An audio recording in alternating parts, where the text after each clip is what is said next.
a world drowning in noise, where truth is often buried beneath layers of propaganda and misinformation, there's a need for a different kind of a network of creators that cuts through the clutter, that doesn't shy away from tough topics, and that delivers the unfiltered truth. We are Trim Radio Network. We are creators, we are innovators, we are investigators. We're the ones who aren't afraid to call a spade a spade. If you're ready to participate in thought-provoking discussions, informational topics, and of course today's biggest headlines, subscribe to our YouTube channel today. We're Trim Radio Network. We're cutting the bull and serving the truth.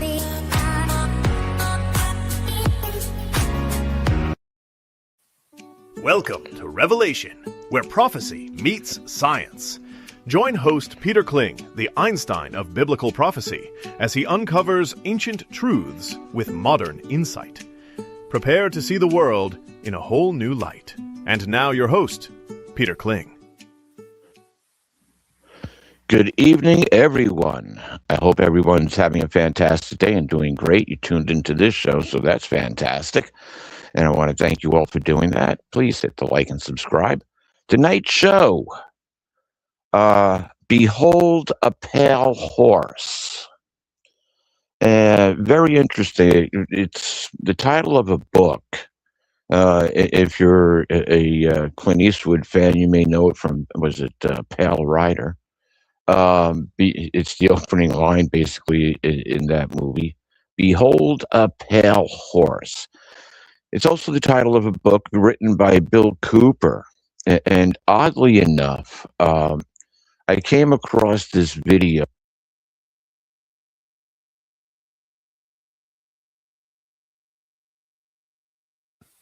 We lost you, Peter. Yeah, I thought I had this figured out.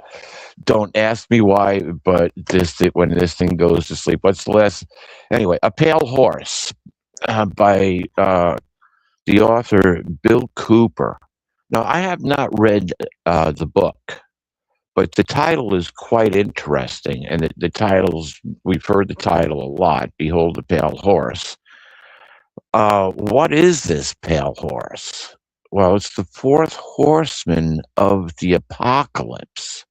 The four horsemen of that ride in Revelation. And but what does that have to do with us today?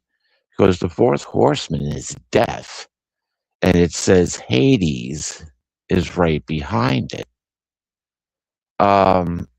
Interesting that the translated word from Greek into English in the original Greek Septuagint, it's like a pale green. The horse and rider. The reason I bring that up tonight, and there's a lot of disinformation that's going on. I mean, there's disinformation upon disinformation, and it's very difficult to discern what is the fact from the fiction. What are they telling us, and what aren't they telling us? And so you look for things to match up, hopefully coming from different sources. But, anymore, everybody is spinning a narrative, and very few people stop to think about what is true and what is not. And so that's ultimately what we want to find out, because once you understand the truth, two things happen. Number one, you got to deal with it. But then truth is the best weapon. Light and truth will destroy darkness and the lie. And that's just a fact. But this pale horse that's coming, and it's significant meaning. Bill Cooper figured this out probably a little bit longer before than I became aware of it. Because he gave this prediction back in the 1990s that we would be facing Armageddon. Well, yeah, well, I kind of knew that when I was about, before I was 5 years old, I knew that option was coming. That was extremely real to me at the age of 5, actually 4.5 when I first started comprehending this. Um, very, very long time ago. More than 3/4 of the people on planet Earth have lived as long as Riscola and I have. Think about that. We're a dying breed, or are we? No, we're not a dying breed. We're a living breed of people who seek truth and knowledge and are able to share that vast amount of knowledge to the people that listen. Um, would you agree with that, Riscala? Yes. There I you keep go. I keep my microphone muted so there's no background noises coming through. No puppies running around? Shucks. He's behaving himself right now. Yeah, it's good when they take a nap. I've got mine kind of trained. Okay, it's showtime. You go take a nap. And so, but getting back to Bill Cooper, what he came to the conclusion of, it's not the Jews, it's not the Catholics, it's not the Islamic people. It's not these people that are behind Armageddon. These people are puppets in a show for world domination. But that there's such an accumulated wealth of knowledge, and the people who figure this out become targets. And that's one of the things that Bill Cooper said, that when he was talking about these things and trying to explain this stuff 30 years ago, actually over 30 years ago, his buddies at the three-letter agencies paid him a visit and beat him up. When you step on their toes and tell too much, they will come for you. They will find you. And they will do what they wish.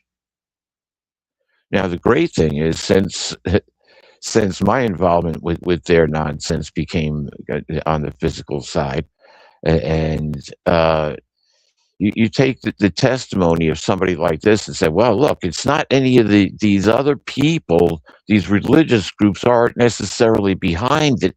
They are the puppets in a much bigger puppet show. Think about that. Think about that. One of the people that I listen to from time to time, she always does a good interview, is Dr. Jan Halper Hayes. And she's a social psychologist, basically, and not an area that I'm an expert in, but I've got a lot of knowledge in that subject. You know, how the mind works is absolutely fascinating, and what we can do with our own minds once we put our mind to it. It's actually based on a bunch of belief systems, either erroneous or factual. Erroneous belief system. Your child can't figure out whether it's a male or female just by looking at its genital parts. Now, there are extreme cases, but come on. What happened? Social manipulation. It's social manipulation in order to get us to this point, to where we've gotten to. And I have heard the word Armageddon. Within the last week since this show, I have heard it on different, more famous podcasters, or people who have like huge amounts of listeners in their channel, or their followers. But they are talking about Armageddon. It has gotten to be part of social consciousness at this juncture. What has been your experience, Friscella? Well, Have you noticed that? I think that we mentioned this before. The superiors to the troops, I don't know if they're generals or whatever they are, whether they're colonels or whatever they might be, they're telling the troops that this is a holy war, that this is being done to bring about Armageddon. Yes, we did discuss this, and we talked last week. We talked about 3 death cults, right? And identified that yes, they all are run by the same group. Those from the synagogue of Satan. Who by the way, That's are getting their butts beat big time. you know, uh, yeah, that's what I understand. I have not seen a whole lot about it. What have you seen? I mean, I heard, sometimes it's clickbait, and I just couldn't get through the nonsense of where we started out, where they started out. But it was um, that Tel Aviv looked like Gaza. What have you heard? I keep forgetting to unmute my mic. So I put one of the pictures up so you can see. I've got There a we go. lot. I've got a lot. Can you hear me? Yeah, yes, I can. Okay. I got a lot I'm going to share Saturday night. If what's coming across is accurate, Israel's getting their butt handed to them. Oh yeah. They're turning areas around Jerusalem into Gaza, baby, basically. Yeah, interesting, huh? You know who owns the majority of the property around the Temple Mount? I think you told me. Rothschild? No, actually, right around the Temple Mount, in the old city of Jerusalem. The Catholic Church, when it was told to me, geez, about 10, 15 years ago, I had a friend who knew the lawyer involved personally. They went to school together, and they lived in the same town. They had become friends. And he started off working for the Archdiocese of New York, but he was a real estate attorney, and he was assigned by the church. He's double knighted to buy up every piece of land that the church could buy up around the Temple Mount. Think about that. And so who funded him? The Vatican? Yeah, the Vatican. Wow. Yeah, he was double knighted by the Pope. She said he was pretty wealthy. He had a law firm. He was doing well. And she said, and then all of a sudden he became real wealthy. And it's when he started doing this work for the Vatican. She said he had hot and cold running Filipino boys. Interesting. Had his own little private compound. Whatever, but that I got from firsthand experience. So, no, I'm sorry, secondhand. I wasn't there. Nothing to do with it. But yeah, it's just that's just a little factoid. But now, why are they destroying? And there's a logic behind here. Okay, why are they destroying each other? Think about this, because there's a two-pronged approach. We're going to look at this analytically.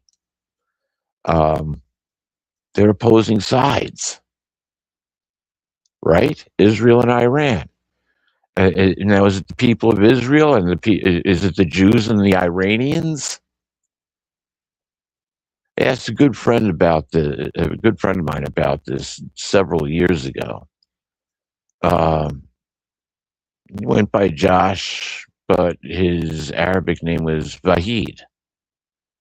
I always used to tease the heck out of him. But anyway, but he went by the name of Joshua. And I said, Josh, I said, you're from the Middle East. Uh, I said, what's going on over there? I think he was actually born in this country. His parents were from the Middle East. And he said, Peter, my mother is Jewish and my father is Iranian.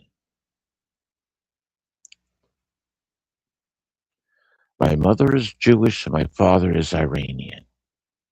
He says it's all politics. He said the people get along. They get along. He would tell me some of the parties they go to, back in the old country. Very nice guy, very happy. I'm sure he's not too happy about what's happening over there now. I'm sure it affects large parts of his family. Can't say I haven't felt the same way about Ukraine. I spent a lot of time in Kiev. So I made a lot of friends while I was over there. Don't ask me what happened to them now. So, we have experiences from different parts of the world, but you've got two sides, two factions fighting against each other, inspired by whom? Who's behind the fighting? Why is this fighting going on? The interesting thing is, okay, from what I understand, and I think I mentioned this, Hamas to the south had 100,000 missiles pointed at Israel, and who the other to the north in Lebanon, Hezbollah. Hezbollah had 300,000 supplied by Iran, by the Iranian regime. That's sure annihilation, just by the numbers. Sure annihilation. And so you turn around and all of a sudden you put Israel at the point of, well, we got them to the south of us, we got them to the north of us, we got them in front of us. Wait, what's written in the book of Luke when you see Jerusalem surrounded by its enemies?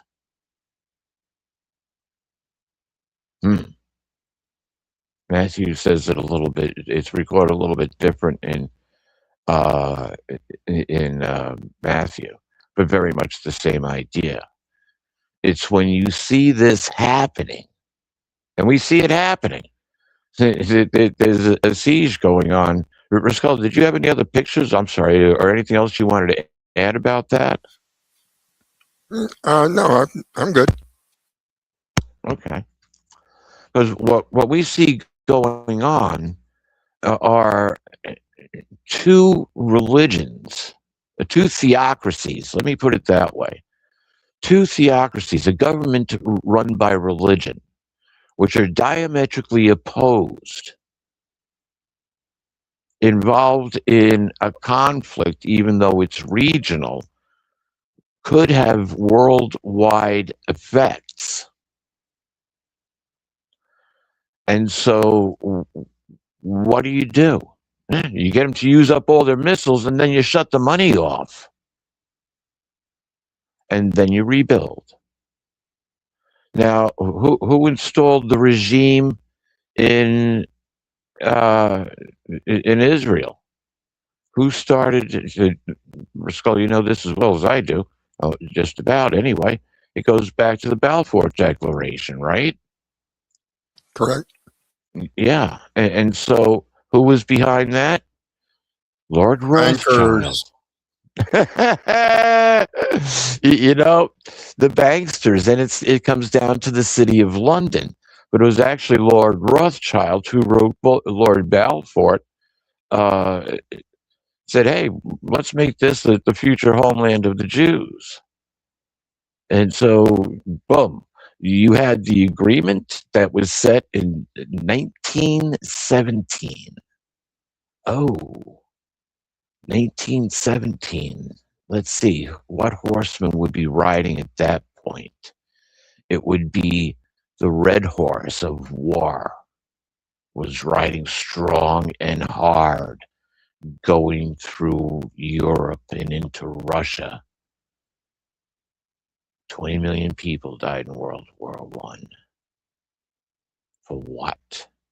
So they could establish communism and create the Soviet Union, and they could turn around and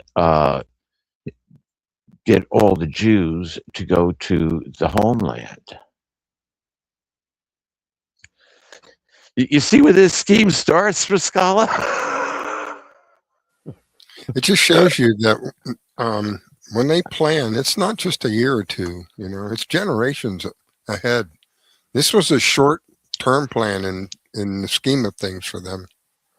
Yeah, this has been going on for centuries, nay, millennia. Think about that. This is a battle that's been going on for millennia. And I brought this woman up earlier, Jan Halper Hayes.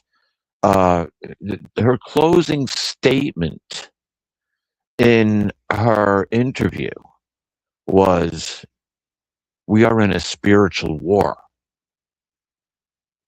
Oh. So now Jan Halper Hayes is a subcontractor for the Department of Defense, just to give you a little insight, and has been for quite some time. But she talks about things every once in a while, and she studies society.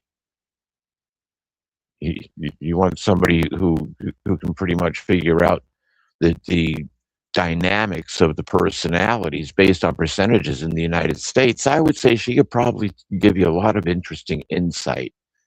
And in another interview that I listened to her, she said about 8 to 10% are lost, that they're just out there in left field somewhere, and they'll never, you could tell them the truth and explain it to them, and they're lost. Wow. Okay, well, that's great for the rest of us.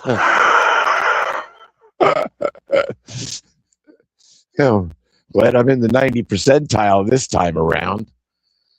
But for people like that are so far removed from the truth that they don't know whether they're male or female. Hey, if you got something hormonal going on, I get that. But you got somebody that's programming you. That's something else. And what's your home life been with, and what kind of drugs are you doing? Now, with little kids, it's a different story. But we can explain what'll happen biologically and then psychologically. From 1 to 2 years old, from birth to 2 years old, actually it's 20 months, you are psychologically imprinted for the rest of your life. From birth till 5 years old, you have 80% of your belief system installed. So we have the belief system of a 5-year-old, and our personality was set before our second birthday. So who programmed the kid, the boy child, to be a girl child? And they've actually done testings when needed medically. But that's not what this show's about. Anyway, so there's a significant portion, still 10%, of people who will just never accept the truth, no matter how you show it to them. Their ideology has been installed by the same people who are running the show between Israel and Iran. They control the banking system.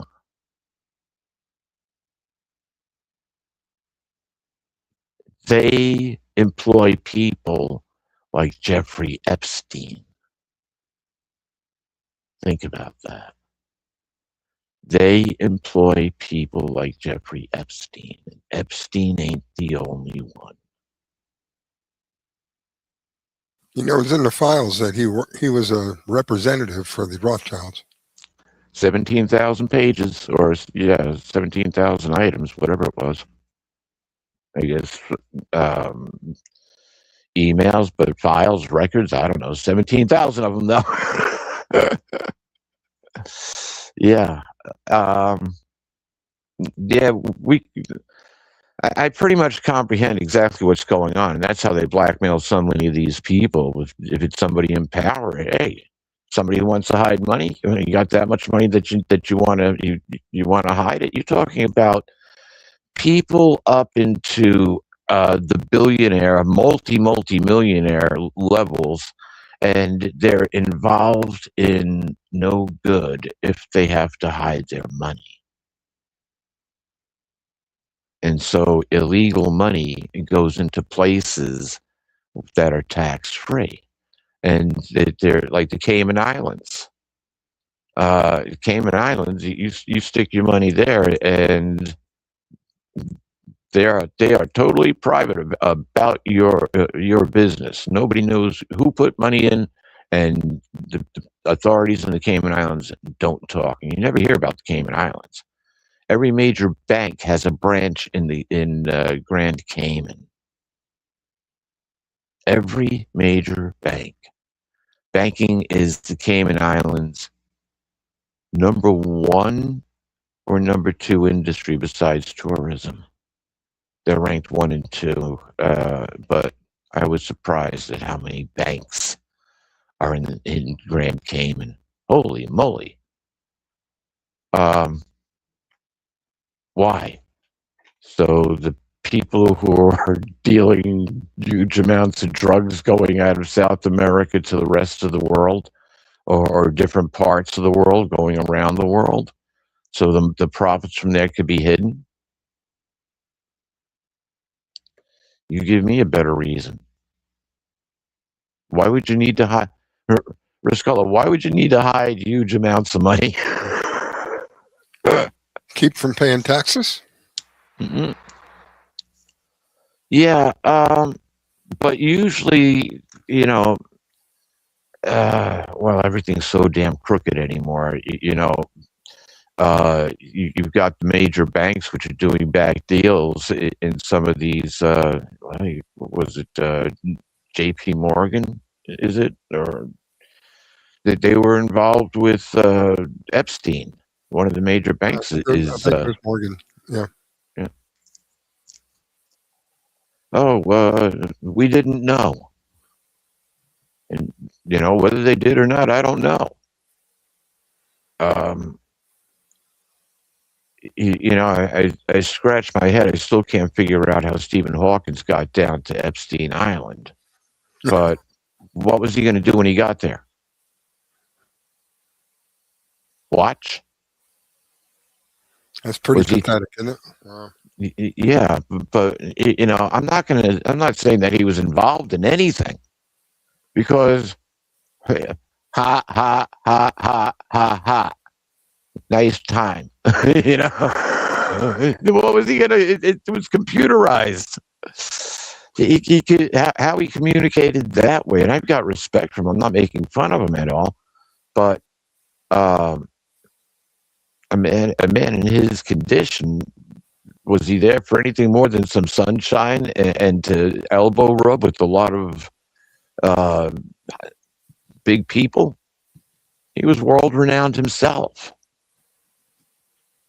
I don't, hey, there's some things I really don't care that much about, but that's an oddity. So it wasn't. He was what they want his money, and how are they going to compromise him? They couldn't get him out of the chair. It's like, how do you blackmail somebody like Stephen Hawkins? So there had to be other reasons to go, Oh, why don't you come down the aisle and Stephen Hawking is going to be there?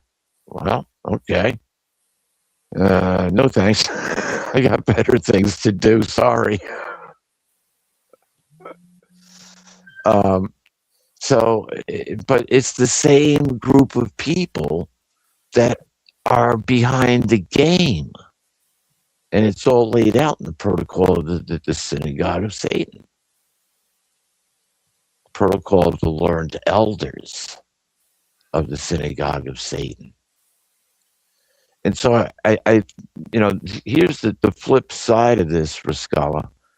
There are ancient tunnels running through that whole area. And who's storing what where?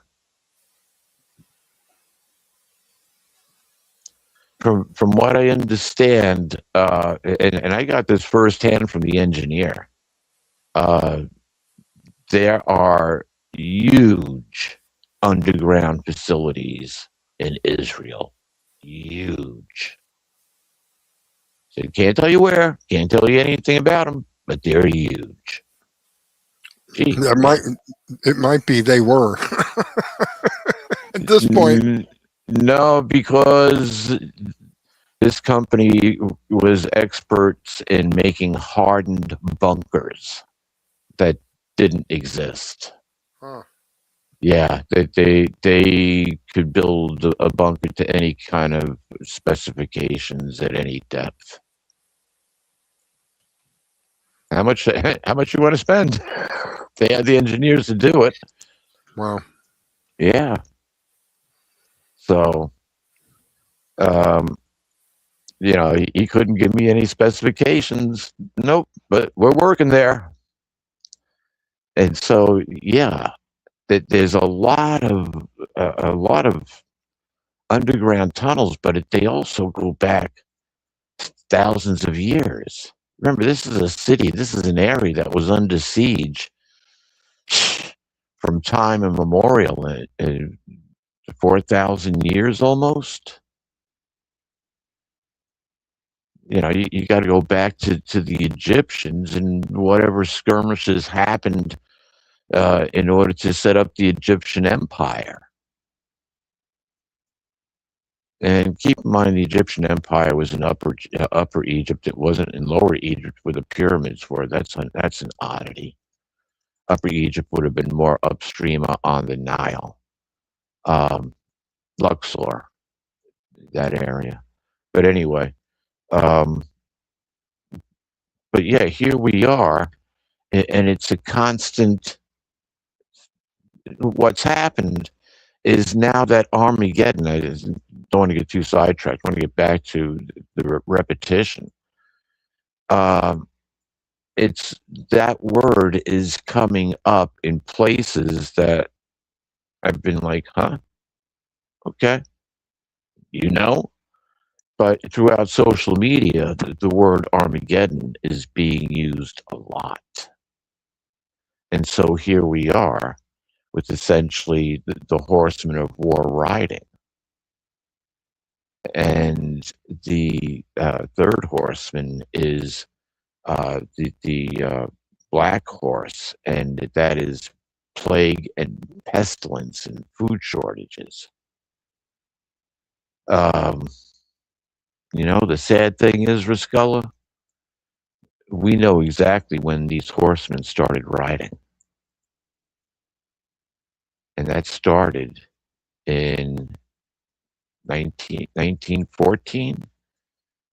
Now, the one horseman that I really haven't talked about is the first rider. And it's interesting in what Revelation actually says about the first rider. And we kind of identified the other two horses, but it's what is unfolding as Revelation is expanding and being applied. Revelation chapter 6. And chapter 6 is very interesting because of how it's all structured. It's the opening of the seals. And let's see. Verse 6, verse 1. And I saw when the Lamb opened the one of the seven seals, and I heard one of the four living creatures say, "Come." And I saw, and look, a white horse, and the one seated upon it had a bow, and a crown was given him, and he went forth conquering, and to complete his conquest. Now, you've got a rider dressed in white, and he's holding a bow, riding on a white horse. Symbolically speaking, a horse is a symbol of war to begin with. Jesus came riding into Jerusalem on what? It was a donkey, and it was a colt at that.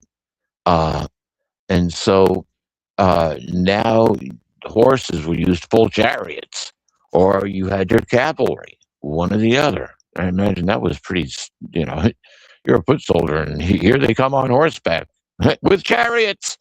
Boy, talking about having faith that you can turn around and stand up to an army like that.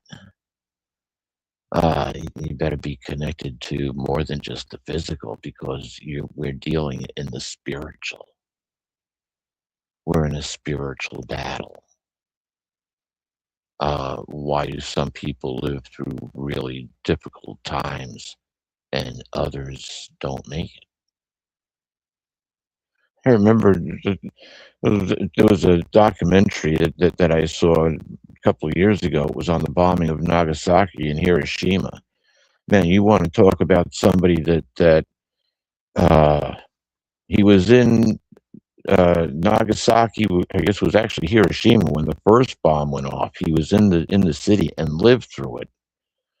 And he traveled to Nagasaki and was telling them what had happened to him, because he was a mess.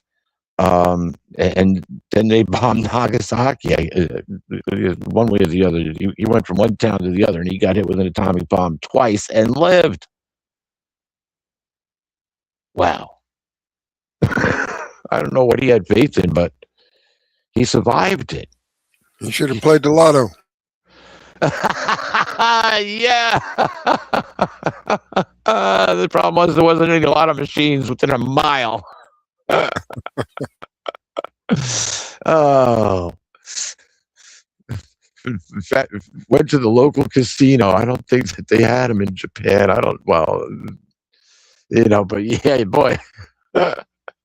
Let's go play this. I'd be a fool if I didn't. What are the chances? They just go out by astronomically. But that's we're seeing a lot of strange things. But what about this white horse that carries on warfare in a righteous manner? And why does he only have a bow, no arrow? Here's where Revelation starts to unfold. You go to chapter 12 for that answer. And we've read it before. I've read it before. And Revelation chapter 12, verse 7, and war broke out in heaven. Michael and his angels battled with the dragon, and the dragon and its angels battled, but neither did it prevail.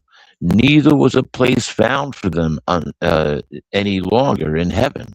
So down the great dragon was hurled, the original serpent, the one called Devil and Satan, who is misleading the entire inhabited earth. He was hurled down to the earth, and his angels were hurled down with him. And I heard a loud voice in heaven say, "Now have come to pass the salvation and the power and the kingdom of our God and the authority of his Christ, because the accuser of our brothers has been hurled down to the who accused them day and night before our God. And they conquered him because of the blood of the Lamb and because of the word of their witnessing. And they did not love their souls even in the face of death. On this account, be glad, you heavens, and you who reside in them. Woe to the earth and for the sea, because the devil has come down to you, having great anger, knowing he has a short period of time. The arrow on that bow was fired extraterrestrially, interdimensionally. And there's where the war starts out. From there, we get the beast that ascends out of the sea, who is given the throne of this interdimensional, very powerful entity that has placed himself as God, as the creator itself, and demands live child sacrifice to show us that we would give our children for him. Are you nuts? But that's what these people do to gain power. The problem is that regime is now passing away, and we have the beast that is released out of the pit of the abyss.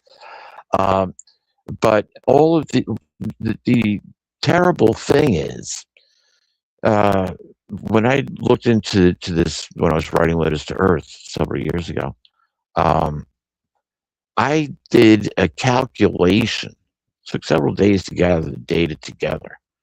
But I came up to, between war, regime change, conquest, the effects of war and that war has on the population, approximately 1 billion people died in the 20th century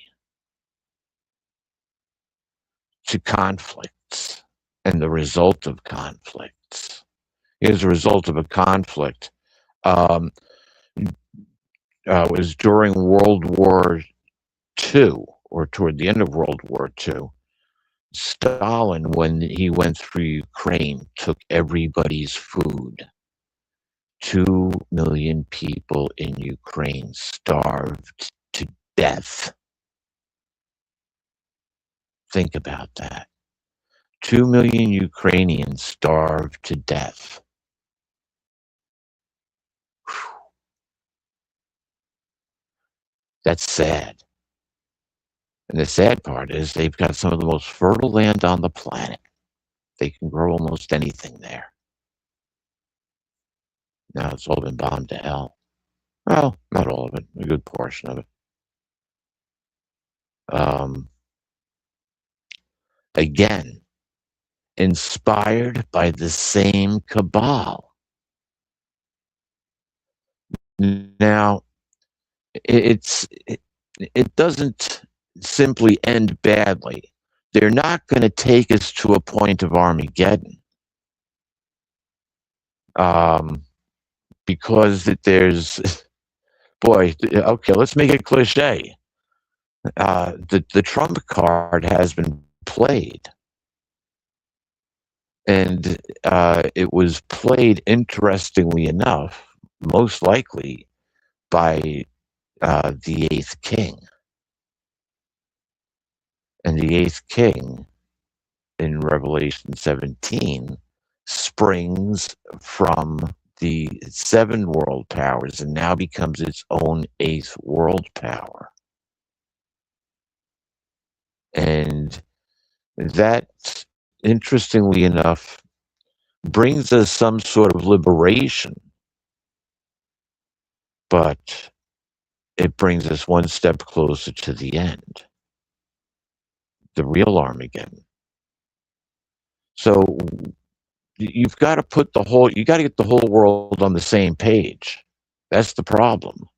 You've got to get the whole world on the same page. And what are we seeing? We're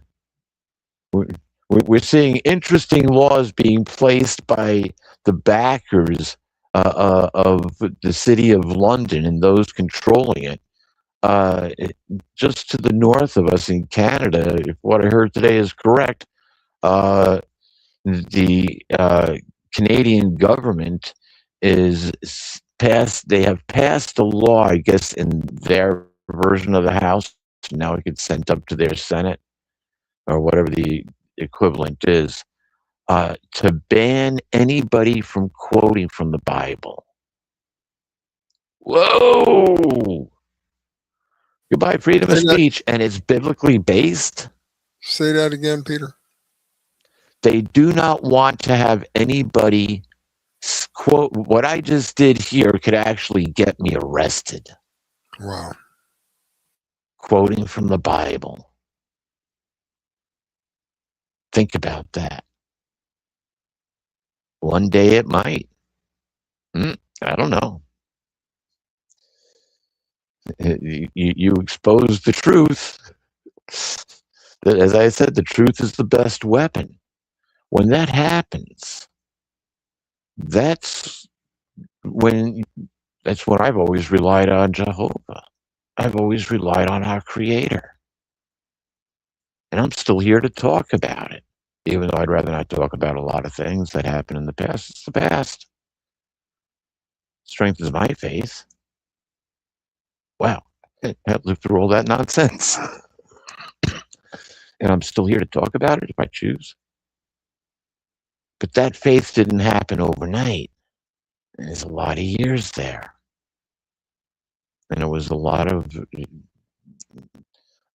things that were learned along that pathway in dealing with the interdimensional.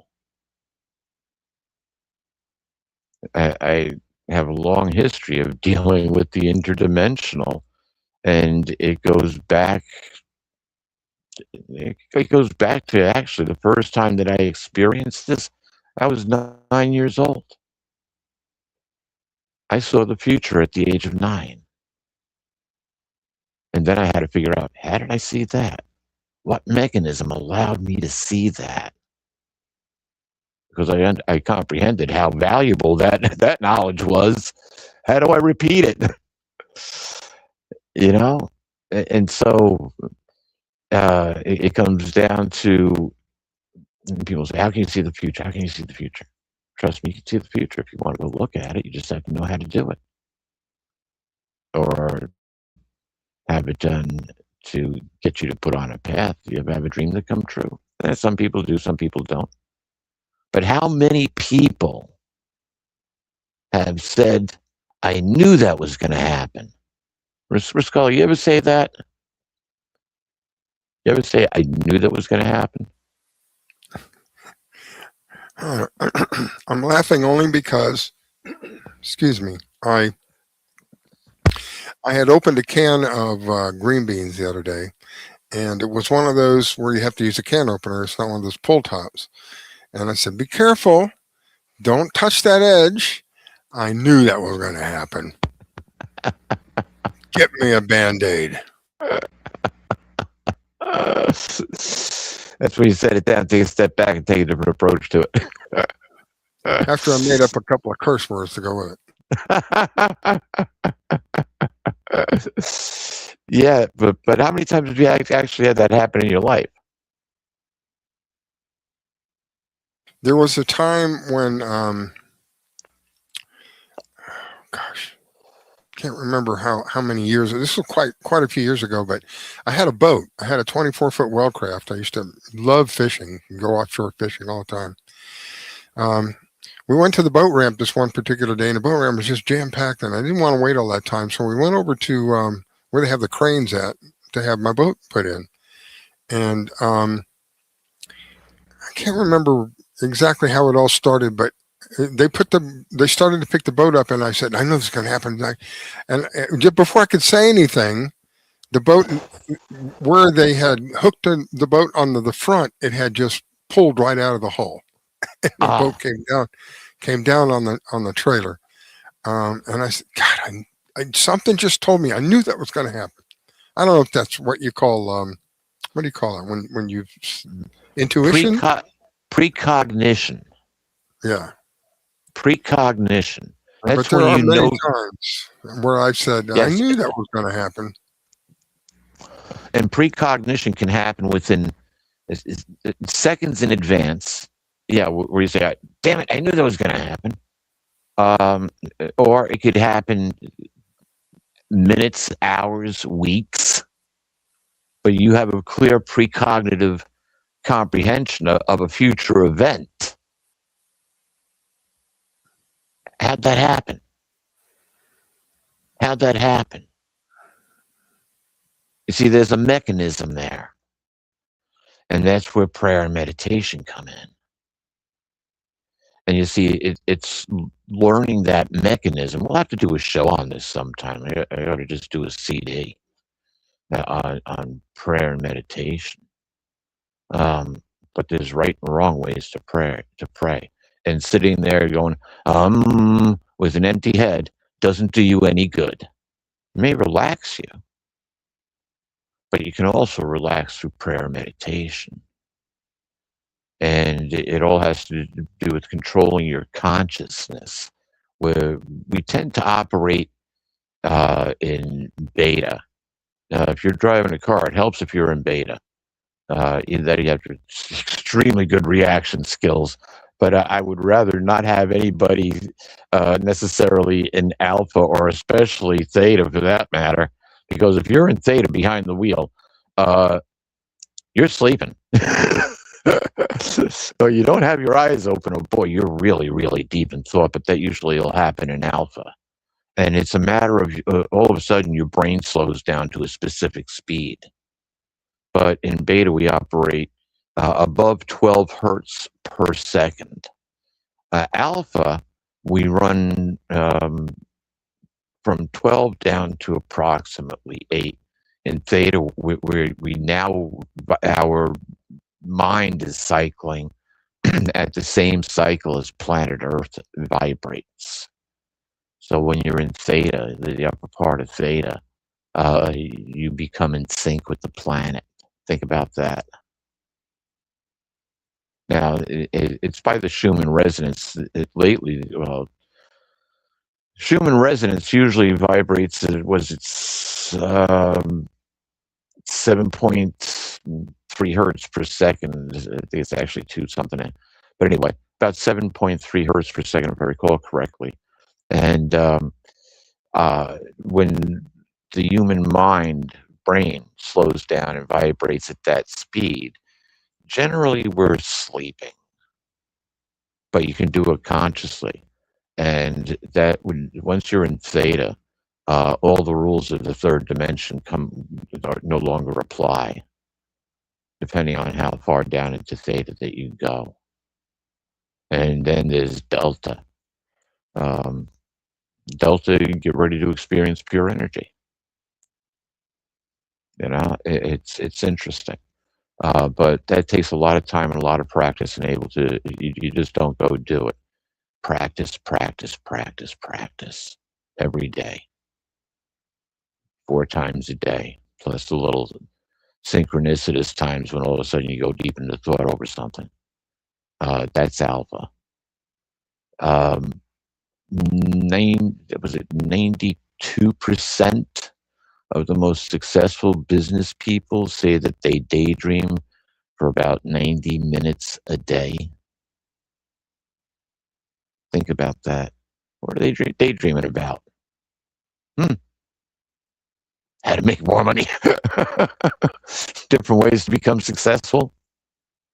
But that's all part of putting us into that spiritual part.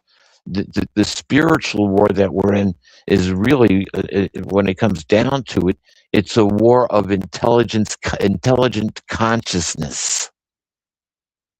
Think about that. I'll explain it. Some people have had the pleasure of having a near-death experience and coming back.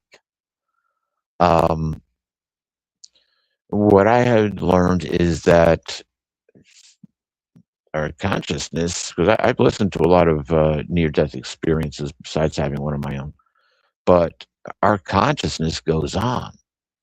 Yeah, the body's dead as a doornail, but our consciousness goes on.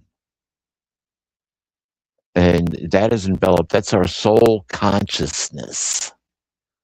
But we are bound to the body. We are biological, well, we're spiritual entities having a biological experience, which under the right circumstances is just so much fun. You know, to think about going on vacation and or not necessarily going on vacation, but a lot of people can relate to that. But think about doing something that you love to do. You never get tired of doing it. And you know, you may change. You may decide, I don't want to do this anymore. I want to do something different. And so then you can find something else that you love to do. I did that through different means of employment pretty much my whole life. But the one thing that was always consistent was my continuous conquest for knowledge and comprehension of what is written in the scriptures. Not just that, but the scientific knowledge that goes along with it. When I started my research back around 1980, I said, okay, everything that was written in the Bible is written there for a reason. However, it was a need to know reason. That was rule number one. Rule number two was there are no miracles. There has to be a scientific reason for whatever happened. It's only logical. There's got to be a scientific reason. You read about in the Bible, of course, everybody's heard of Sodom and Gomorrah. Oh, God destroyed Sodom and Gomorrah. Those people are so bad. Fireball from heaven. Turned Lot's wife into a pillar of salt. Burned it with fire and sulfur. Riscola, did you know that the what they call natural deposits, but the most pure natural deposits of sulfur are in the northeast side of the Sea of Galilee, where the Jordan River comes in. That's where they suspect Sodom and Gomorrah was, right? Yeah, it pretty much used to be. Yeah. And Lot's wife literally could have been turned into a pillar of salt. The reason why is when that fireball came in and went off, it exploded. It was a burning hunk of sulfur, pure stuff, high grade. When it exploded over the Sea of Galilee, I'm sorry, it wasn't Sea of Galilee, it was Dead Sea. Let's got to go downstream. Same river, Jordan River, coming into the Dead Sea. When that fireball hit just outside of that city and went off, the heat was so intense that it literally vaporized the salt that was in the sea along with the water. It just evaporated the water, but it turned the salt into plasma. And whatever the salt hit, its plasma is the fourth state of matter. It's a gas. Think of salt, table salt you put on your food, sea salt, but only in a gaseous form. And as soon as it hit Lot's wife, it solidified and literally turned her into a pillar of salt. Amazing, huh? That the reality is exactly what it says in the scripture. That's what they have found. That's what science uncovered. So the more we look at it through eyes that want to see and a desire to learn, the Bible's got a lot of information in it, especially about the times in which we live. Now, here's one thing that I kind of want to end on. We're just about out of time. There will not be an Armageddon, at least not yet, because we need to see the uniting of planet Earth. Before that, we need to see the end of Babylon the Great, world's religions that have divided this planet every way possible. And so we will see that. That'll be brought down between aliens and UFOs or extraterrestrials. I'm sorry, between children and alien information that Trump's going to release. How do you bring down a religious empire? Let the children speak. Very simple. And the church will be exposed for everything that it's been involved in right on up to the papacy. So, hey, we do have a bright future. And we're going to talk more about a bright future next week, because next week our show is on the memorial of Jesus' death. Keep on doing this in memory of me until I return. The 2000th year anniversary is coming up. Not this year. 3 more years. That's not that far off. So think in which the times we live. I want to say, everybody have a safe, healthy, and happy week. Love and blessings to all. And please come back and join us next week, right here, same place, same time. And we'll get into more Revelation. And we'll talk about the King of Kings and Lord of Lords. And what that has to do with us. So until then, love and blessings, everyone. Have a fantastic night.